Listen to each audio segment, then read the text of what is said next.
Hi guys, இந்த வீடியோவில் நீங்கள் என்ன பார்க்க போகிறீங்கன்னா, India versus England second T20 match வந்து என்ன நடந்துச்சு அதான் நீங்கள் பார்க்க போகிறீங்க. இந்த மேட்ச்சில் பார்த்தீங்கன்னா ஃபஸ்ட் எடுத்தோடனே பிளேயிங் 11ல் 2 சேஞ்சஸ் பண்ணியிருந்தாங்க இந்தியா. யார் யாருன்னு பார்த்தீங்கன்னா யாருன்னா நிதிஷ்குமார் ரெட்டிக்கு பதிலாக வாஷிங்டன் சுந்தரை ஆட வச்சுருந்தாங்க. ஒரு செம்ம மூவ்னு சொல்லலாம்.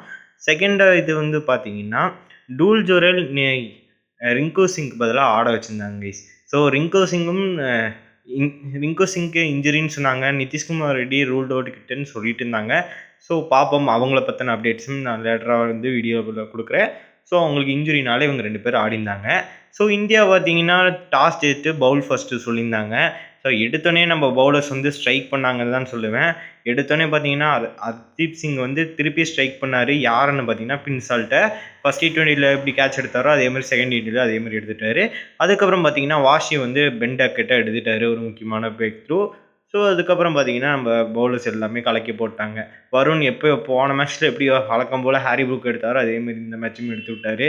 அதுக்கப்புறம் பார்த்தீங்கன்னா நம்ம ஜேம்ஸ் ஸ்மித்துன்னு ஒரு புது பேட்டர் வந்திருந்தார். அவர் வந்து பயங்கரமாக ஆடினார், 6-4 அது மாதிரி அடிச்சுட்டே இருந்தார்.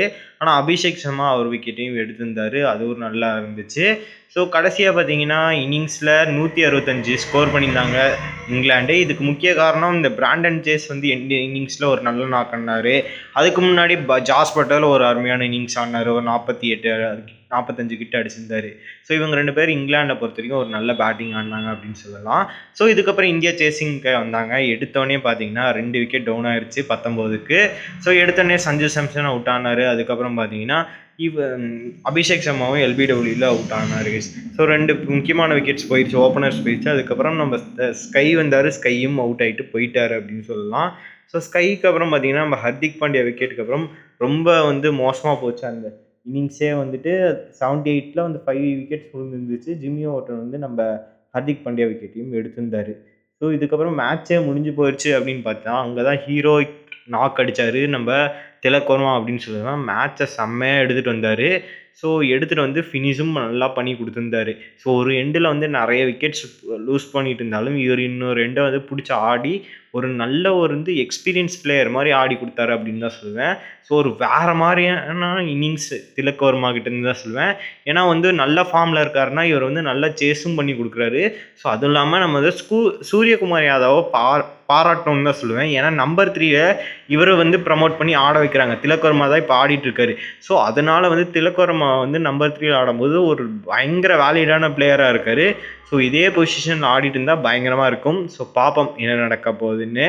இதே பொசிஷன்லாம் மேக்ஸிமம் ஸ்கை விடுவார். ஏன்னா ஸ்கை வந்து டீம்மேட்னால ஒரு நல்ல அட்ஜஸ்ட்ஃபுல்லாக இருக்குது, கம்யூனிகேஷன் நல்லா இருக்கனால இவருக்கு பயங்கர சான்ஸ் இருக்குது. பயங்கரமாகவும் இம்ப்ரூவ் ஆகிறாரு, பயங்கரமாக க்ளோயிங்காக ஆறாரு. வேறு மாதிரி இருக்கார் திலக் வர்மா அப்படின்னு தான் சொல்லுவேன். ஏன்னா சின்னத்தலவோட ஐடியல் வந்து இவர் தான். இவருக்கு வந்து சின்னத்தலை மேலே ஐடியல் தான். அவரே மாதிரி தான் எல்லாமே ப்ரெசன்டேஷன் பண்ணுறாரு. பேக் டு பேக் அடுத்த T20லாம் ஃபஸ்ட் பேட்டிங்காக இருந்தால் 100 கூட எதிர்பார்க்கலாம் கைஸ். பார்ப்போம் என்ன பண்ண போகிறாங்க திலக் வர்மான்னு. நம்ம சக்ஸஸ்ஃபுல்லாக 166 ரன் அடித்து நம்ம மேட்சையும் முடிச்சிட்டோம் கைஸ். அவ்வளோதான் கைஸ். இந்த வீடியோ பிடிச்சிருந்தா உங்கள் ஃப்ரெண்ட்ஸ் அண்ட் ஃபேமிலிக்கு ஷேர் பண்ணுங்கள். இது போல் மேலும் ஏதாவது வீடியோ வேணுமா மறக்காம